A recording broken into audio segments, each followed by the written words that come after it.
यथार्थ लर्निंग के online platform पे आपका स्वागत है। पिछले वीडियो में हम लोगों ने नील विद्रोह के बारे में पढ़ा था। बीच में वो थोड़ा वीडियो कट गया था, लास्ट में वो लाइट कट गया था और उस समय कंप्यूटर का सिस्टम वैसे भी थोड़ा लास्ट में क्या करना चाहिए वो थे नहीं। खैर, आज हम लोग को पावना विद्रोह पढ़ना है। नील विद्रोह के जस्ट बाद पावना विद्रोह, चूंकि विद्रोह किसानों का विद्रोह जो है थोड़ा लंबा सेशन है, लेकिन इसको 3 वीडियो में समाप्त कर दिया जाएगा। चूंकि और बहुत से ये इंपॉर्टेंट वीडियो की बात हो रही है, तो इंपॉर्टेंट जितने भी टॉपिक हैं जो एग्जाम में बार बार पूछे जा रहे हैं उनको यह बेस बनाया गया है। और इसको आप भी क्या करिए कि किताब के साथ साथ पढ़िए और उसके बाद उसका नोट्स भी बनाइए। तो फिलहाल इसको समझा जाए कि पावना विद्रोह है क्या। पावना एक जिले का नाम है जो बंगाल में पड़ता है, और यहीं यह विद्रोह हुआ था। ये विद्रोह हुआ था 1873 से 76 के बीच। 1870 से 80 के बीच का ही समय है, सेशन है। और इसका मुख्य उद्देश्य था, टकराव के सामने कौन था, मतलब किसानों को किससे आपत्ति थी, तो जमींदारों से थी। और अंग्रेजों से उनकी सीधी लड़ाई नहीं थी, सीधी लड़ाई उनका जमींदारों के साथ थी। और इसके अलावा इस आंदोलन को उन लोगों ने सीधे सीधे अहिंसक रूप में, मतलब हिंसा ज्यादा वारदात कहीं सुनने को नहीं मिला। 2-4 जगह वारदात हुआ, वो नगण्य है, मतलब थोड़ा मोड़ा है, लेकिन इसको अहिंसक रूप से चलाया गया। जैसे कि नील विद्रोह में चला था, सिस्टमेटिक ढंग से चला। किसानों ने मिलकर के किसान सभा भी बनवा ली और अपनी बात को लास्टली यह आंदोलन इन लोगों का ठीक ठाक ढंग से कंप्लीट हुआ। मतलब आंदोलन तो हुआ, लेकिन किसानों का शोषण तो हो ही रहा था। इसके अलावा जब वहां पे ये आंदोलन शुरू हुआ, तो उसके बाद ये आंदोलन बंगाल के अन्य क्षेत्रों में भी फैल गया, पावना। और बाद में ये आंदोलन धीरे धीरे धीरे धीरे एक्टिव मोड में आ गया। सबसे बड़ी बात है कि किसानों की सीधी लड़ाई अंग्रेजों से नहीं थी। इसका कारण क्या हो सकता है, तो देखिए, अंग्रेज जो थे वो मुख्य रूप से, अगर देखा जाए अंग्रेजों की बात अगर की जाए कहानी को, ये तो इन्हीं के बारे में है। अंग्रेज जब आपके भारत में, हम लोग के भारत में आगमन किए, तो उसके बाद जब भारत में आए, तो किसानों को, या फिर जो भी यहाँ के शासक है, किसान, चूंकि किसान ही टॉपिक है, किसानों के ही संदर्भ में समझिए तो अच्छा होगा। किसानों को शोषित करने के लिए वो डायरेक्ट तो किसी गांव और ग्रामीण क्षेत्रों में वो सोचते थे कि हम लोग भी यहाँ पे जा करके डायरेक्ट, चूंकि किसानों से वो सीधा तो वार्ता चाहते ही थे, लेकिन माध्यम के रूप में जमींदारों को रखा। और इसमें कुछ जमींदार तो उनके पक्ष में थे, जो अंग्रेजों के पक्ष में थे, कुछ किसानों के पक्ष में थे। तो जो अंग्रेजों के पक्ष में थे, उनका मुख्य कार्य यह था कि किसानों के साथ लगान वसूल करना, जो भी नए नीतियां हैं उसको लागू करना मजबूती के साथ, और किसानों के शोषण में उनका बड़ा रोल था। अब किसानों को यह लगा, चूंकि अब पावना की ही चर्चा हो रही है, बाकी आंदोलन के अलग अलग कॉन्सेप्ट हैं, उद्देश्य तो एक ही है कि उद्देश्य का मतलब एक ही है, किसानों को विरोध है, किसानों का शोषण हो रहा है, और उसी के विरोध में किसान लगातार अपनी बात को उठा रहे हैं हर आंदोलन में। तो मुख्य रूप से क्या कहना है कि किसानों को यह है कि हमें जो कर्जा देता है, या जो हमें कर्जदाता है, जो हमारा बिचौलिया है या फिर जमींदार है, उनके कारणों से हमारा खेत और वो सारे लगान का जो रेट है वो प्रतिदिन, दिन प्रतिदिन बढ़ता जा रहा है, और उन्हीं के कारण हमें यह ऐसा देखने को मिल रहा है। होता क्या है कि देखिए, कि जिसके पास खेत है वो तो अपना लगान उगान देगा, खेती करेगा, ये करेगा। और कुछ ऐसे भी किसान होते थे जिनके पास खेत नहीं होता था, बंधुआ मजदूर का रूप वो काम करते थे, खेत नहीं होता था, और वो जमींदार या किसी, जमींदारी कहिए, उनके खेतों को जोतने का काम करते थे। काश्तकार उनके खेतों को जोतने का काम करते थे, और बदले में उनको जो भी, उनको भी उत्पादन का जैसे होता है अधिया बट्टा पे गांव पे होता है, इस तरह का काम करते थे। उसके बाद भी उनको शोषित किया जाता था, उनके वो भी रेट नहीं मिलता था, बदले में उनको मारा पीटा भी जाता था। ऐसी भी चीजें हुई हैं। तो इनका कहना था कि हम केवल महारानी के अंडर में ही रैयत होना चाहते हैं और किसी से नहीं। अंग्रेजों को तो अच्छा ही लग रहा था कि सीधे संपर्क हो जाए तो और अच्छा है, क्योंकि वो तो अपना अपने ही कंट्री में, जैसे कहा जाता है कि ये अंग्रेजों ने क्या किया, फूट डालो वाली बात समझ में आ रही है। तो ये नीति उनको तो अच्छा ही लग रहा था कि चलो अच्छा है, ये सीधे वार्ता होगा तो और अच्छा है। तो उनका नजरिया, चूंकि किसानों का नजरिया जो था अंग्रेजों के खिलाफ उतना नहीं था जितना कि ये इनके खिलाफ था, जमींदारों के खिलाफ। तो अंग्रेजों को ठीक लग रहा था कि चलो ठीक है, और उन्होंने किसानों को लेकर उतना बड़े एक्शन नहीं लिए जो बाकी उन आंदोलनों में एक्शन लिए जिनमें सीधी लड़ाई अंग्रेजों से थी। कुछ इसके कॉन्सेप्ट हैं, उसको समझा जाएगा, पहले इसके एग्जाम के दृष्टि से डाटा है वो भी देखिएगा। एक चीज और है कि किसान, आप देख रहे हैं कि हर आंदोलन में, हर विद्रोह में, हर आंदोलन हो या हर विद्रोह में उद्देश्य कुछ हो, जैसे कि लगान ज्यादा लेना, जबरदस्ती खेती कराना, या फिर कोई भी कंडीशन हो। इन सब में आप देख रहे हैं कि अंग्रेजों ने तरह तरह से, जब भी अंग्रेजों को लगा, क्योंकि हम लोग 1857 के आंदोलन से या जीत चुके थे, या जानकारी हम लोग को मिल चुकी थी कि हम लोगों के आंदोलन में कौन सी कमियां हो रही हैं, उस कमियों को दूर करके हम लोगों ने क्या किया, अब कोई भी आंदोलन में हम लोग कूद रहे थे। तो देखे होंगे कि इस आंदोलन में, नील विद्रोह में भी हिंदू मुस्लिम मिलकर के लड़ाई लड़ रहे थे, पावना विद्रोह में वही कंडीशन देखने को मिला, यहाँ भी हिंदू मुसलमान मिलकर के लड़ाई लड़े।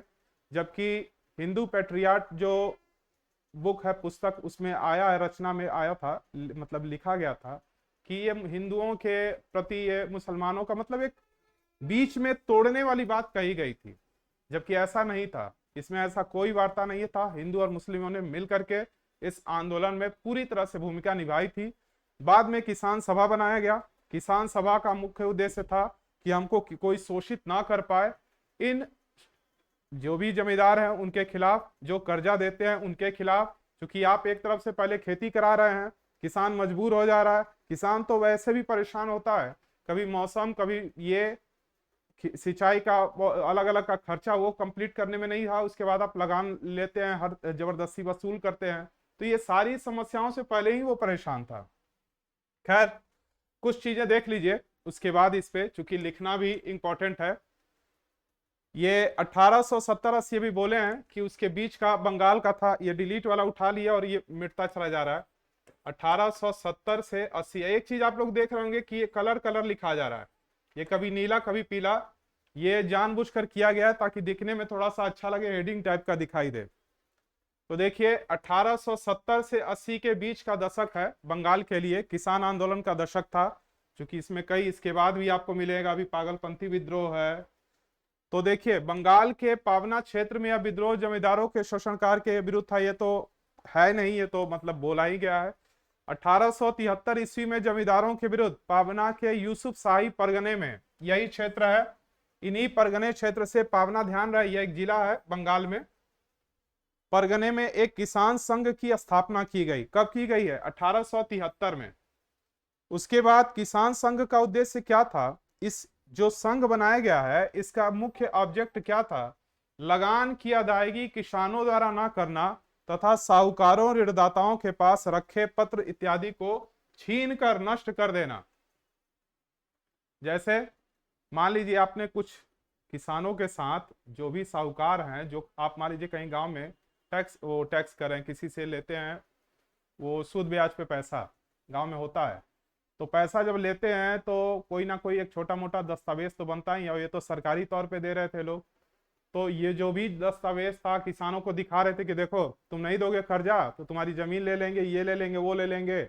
बस वो किसान जब संघ बन चुका था, किसान एक दूसरे गांव के साथ जुड़ चुके थे, इस आंदोलन में बड़ा रूप ले चुके थे, उन लोगों ने इस कागज उगज को भी फाड़ दिया कि नहीं देंगे, जो करना है करिए, हम या नहीं सहेंगे। यहाँ तक कि छोटे मोटे जो साहूकारों के यहाँ कर्जदाता, ये जितने भी हैं महाजन हैं, इन लोग के यहाँ वो काम करना भी, छोटे छोटे जो रोल निभाते थे, उनके घर पे काम करते थे, उन लोगों भी नहीं छोड़ दिया। जैसे असहयोग आंदोलन में हुआ था कि पूरे भारत ने अंग्रेजों का कार्य छोड़ दिया था, ऐसी कंडीशन हो चुकी थी, ये लोग बैकफुट पे आ चुके थे। कौन लोग आ चुके थे? जमींदार लोग।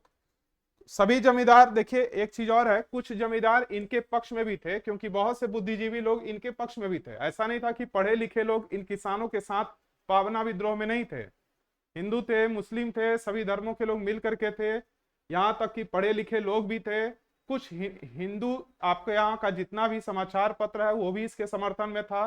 कुछ तो अंग्रेज भी थे, कैंपबेल जैसे नाम अगर लिया जाए तो उन्होंने भी इसका समर्थन किया। अंग्रेजों को कहाँ इसमें बुरा लग रहा था?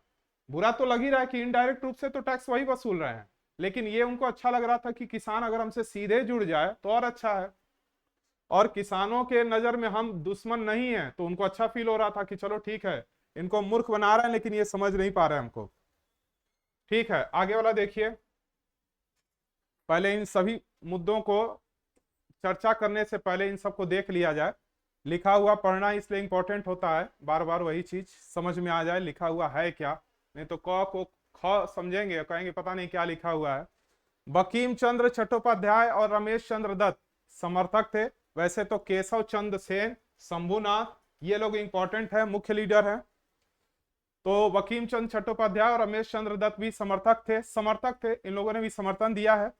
जमींदारों के समाचार पत्र हिंदू यही बोल रहे थे, हिंदू पेट्रियाट ने इसे हिंदू जमींदारों के विरुद्ध मुसलमान किसानों का आंदोलन माना, जो कि ये गलत है। ये कॉन्सेप्ट, ये इस पत्र का, समाचार पत्र का मानना था। इसमें हिंदू मुस्लिमों ने बराबर की जिम्मेदारी निभाई थी, तब जाकर के इसमें सफलता मिला था। 1885 ईस्वी में बंगाल काश्तकारी कानून पारित हुआ।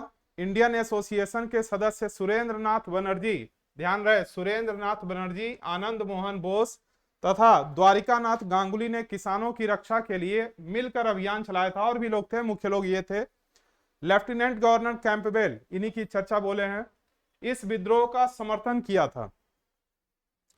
और क्या है, पाबना के अलावा यह विद्रोह फिर वही जैसे आपका नील विद्रोह फैला था, पूरे बंगाल में ये सारा कार्यक्रम हो ही रहा था। बंगाली उन लोग का पहला छावनी बना था।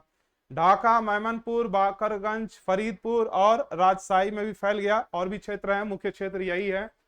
पाबना विद्रोह की प्रमुख विशेषता क्या थी? कानून के दायरे में रहना, लिमिट नहीं तोड़ना, अहिंसक रूप से, ये नहीं कि हिंसा करें। किसानों की लड़ाई हुकूमत से नहीं, हुकूमत मतलब अंग्रेजों से नहीं, केवल जमींदारों से थी। इस आंदोलन का समर्थन इंडियन एसोसिएशन के सदस्यों ने भी किया, जिसमें सुरेंद्र नाथ बनर्जी, आनंद मोहन बोस, जो पहले भी चर्चा हुआ है। बंगाल के बुद्धिजीवी वर्ग ने भी पाबना आंदोलन का समर्थन किया। पाबना आंदोलन के मुख्य नेता देखिए, यही मुख्य नेता हैं, ईशान चंद्र सेन, केशव चंद्र सेन, शंभुनाथ और खोदी मल्ला भी थे। आंदोलन में किसानों का नारा क्या था? किसानों का नारा था, हम महारानी और सिर्फ महारानी की रैयत होना चाहते हैं। ठीक, तो 1873 में पाबना जिले से इस आंदोलन का मुख्य उद्देश्य क्या था कि हम जमींदारों के बनाए गए नीतियों से खिलाफ हैं, उनके खिलाफ हैं, क्योंकि वह हमारा शोषण करते हैं, गलत दस्तावेज बनाकर हमारे लगान को बढ़ा ही रहे हैं और हमारी जमीन भी हड़प लेना चाहते हैं। पुरानी फिल्में तो इस पर कितनी बनी हुई हैं, एक मैसेज के रूप में तो पहले से ये सब चीजें होती ही रही थी। किसानों के साथ हर एक समय में शोषण हुआ ही है, चाहे उसके कॉन्सेप्ट अलग अलग हो, लेकिन हुआ आज हुआ ही है। ऐसा नहीं कि किसान इन चीजों से लड़ना नहीं सीखा। 1857 के आंदोलन के बाद से किसानों में सूझबूझ आ चुकी थी कि अगर हम एकता के साथ, उसके बाद नील विद्रोह में भी जीत मिली ही, तो धीरे धीरे इन चीजों को लोग समझ चुके थे कि अगर हम एक सभा बना दें और उस सभा का अपना उद्देश्य हो, और उस सभा में कई गांव के लोग मिलते गए, लगभग बंगाल का क्षेत्र मिल गया था, उस समय का बांग्लादेश बताए ही थे, पूरा बांग्लादेश, इधर का पश्चिम बंगाल, चूंकि अब उस समय का एक चीज हमेशा बोलते हैं, ये है पश्चिमी बंगाल और ये है पूर्वी बंगाल। उस समय केवल बंगाल था। अब बाद में जब देश आजाद हुआ तो पूर्वी पाकिस्तान बना, और पूर्वी पाकिस्तान बनने के बाद जब फिर 1971 की लड़ाई हुई और इसका नाम जब बांग्लादेश हुआ, भारत से लड़ाई हुआ था तो भारत ने जीत कर इसके बाद इसका नाम बांग्लादेश पड़ा। तो ये सब क्षेत्र तो उस समय क्या था, बंगाली ना था। अब ये चूंकि ये वाला क्षेत्र पूर्वी पाकिस्तान था, बाद में बांग्लादेश बना, तो ये वाला क्षेत्र चूंकि भारत का है तो पश्चिमी इसको बोला जाता है, पश्चिमी बंगाल। नहीं तो अगर डायरेक्शन के हिसाब से देखिए तो पूरब में पड़ता है बंगाल, तो पश्चिमी क्यों बोला जाता है, ये भी एक जानकारी होनी चाहिए। तो ये चीज है। इसके बाद देखिए बंगाल में ये हुआ, इसका जो जो गलत दस्तावेज बना रहे थे उसके बाद किसानों से चाहते थे कि उनको मार पीट कर किसी तरह से जबरदस्ती बंधुआ मजदूर की तरह काम करा लें और ये सारा कार्यक्रम करें। असल में आग लगाने का कार्य अंग्रेजों ने ही किया था। उन्होंने पहले ये सोचा था कि हम डायरेक्ट किसानों के साथ जुड़ जाएं, लेकिन किसानों के साथ तो सीधे जुड़ने के लिए उनको कोई ना कोई माध्यम होना चाहिए। तो उनको जमींदार यानी एक ऐसा आदमी व्यक्ति चाहिए था जो गांव में गांव के सभी लोगों की पूरी जानकारी रखता हो और उसको हर एक कॉन्सेप्ट पता हो, गांव की कौन कौन से प्रोडक्शन होते हैं इस क्षेत्र में, कौन क्या है। अब चूंकि गांव का एक सदस्य, वो भी मजबूत व्यक्ति, अगर पैसे के इकोनॉमी में हो और उसको पूरी जानकारी और वो आपके हाथ में आ जाए, आपके हिसाब से काम करे, तो शोषण करना और आसान हो जाएगा। अंग्रेजों ने यही किया था, शुरू से प्रक्रिया चल रही थी। किसानों को लगा कि चूंकि नीतियां उन्हीं के माध्यम से काम हो रही थी, किसानों को लगा कि यही हमारे मुख्य उद्देश्य हैं और उसमें कुछ उनका वो, अगर अंग्रेज 10% डिमांड करते थे तो 10% ये लोग अपने से भी एक्स्ट्रा बनाते थे, तो दोनों का भार क्या हो जाता था, किसानों पर ही आ जाता था। ये केवल 10 ही नहीं है, समझाने के लिए बोला जा रहा है। तो ये टोटल क्या है, किसानों पर पूरी तरह से भार हो जाता था। कभी कभी फसल पहले खराब हो जाती है, ये है, वो हो गया, वो हो गया, और उसके बाद किसानों पर और ज्यादा बोझ हो जाता था, जिसके कारण किसान पूरी तरह से दब चुके थे। तो उन लोगों ने मिलकर क्या किया, क्योंकि आपको पहले ही बोला गया है कि यह आंदोलन अहिंसक रूप से किया गया, तो ईश्वर चंद्र सेन, ईश्वर चंद्र सेन, ईशान किशन, शंभुनाथ, ये लोगों का बहुत बड़ा रोल है। इन लोगों ने आगे आए और इसमें बहुत से, ऐसा नहीं है कि सभी लोग पढ़े लिखे तब के लोग भी इसमें शामिल हुए, ऊंचे वर्ग के लोग भी शामिल हुए, लेकिन सबसे ज्यादा मुख्य रूप से किसान इसमें शामिल हुआ। जितने भी उस क्षेत्र के थे, इस पावना जिले से बढ़ करके जितने ढाका उका तक यह मैसेज पहुंचा कि यह आंदोलन बड़ा रूप ले चुका है, तो सभी आंदोलन करें, सभी किसान इसमें मिले और इस आंदोलन को बड़ा बनाया और सफल बनाया।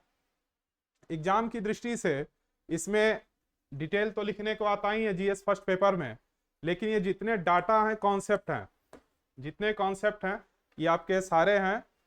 तो इसको आप लिखेंगे और एक सादा पेज पे हमेशा बार बार बोलते हैं कि लिखिए कि अगर हम किसान विद्रोह में, अगर हम उस कंडीशन में खुद ही होते तो मेरे सामने कौन कौन था, हमारा नेतृत्वकर्ता कौन था, और नेतृत्वकर्ता के साथ साथ हमारा मूल उद्देश्य क्या था, किस तरह के कागजों को जलाने की जरूरत क्यों पड़ी, ये खुद जब समझेंगे और केवल याद करने के चक्कर में रहेंगे कि अरे ये हुआ था, पावना विद्रोह, इतना डिटेल में जाने की क्या जरूरत है, तो आप उस चीज को समझ ही नहीं पाएंगे। उस तरह का आपका व्यवहार नहीं बन पाएगा एग्जाम में समझने के लिए, जो कि मेंस में बहुत जरूरी होता है। वैसे भी किसी एग्जाम में, तो इसमें के एग्जाम में जो आपका डेट मेन है कि किसके खिलाफ, जैसे ये कौन सा क्षेत्र है, पावना के यूसुफ साहिब परगने, ये पूछे जाते हैं वनडे एग्जाम, वनडे करें प्री एग्जाम में पूछे जा सकते हैं। या फिर इसके मुख्य लीडर कौन थे, तो ईशान चंद्र सेन, शंभुनाथ, ये लोग का मुख्य नाम है, बाकी लोग भी हैं, आनंद मोहन, ये लोग भी हैं, लेकिन मुख्य उद्देश्य क्या है, इसी को मेन देखना है। इस आंदोलन को आप भी पढ़िएगा, जितना इस एक किताब होना चाहिए खास करके एनसीईआरटी, उसको आप ले करके उसको मिला करके और नोट्स बनाते जाइए और लिखते जाइए। चलिए ठीक है।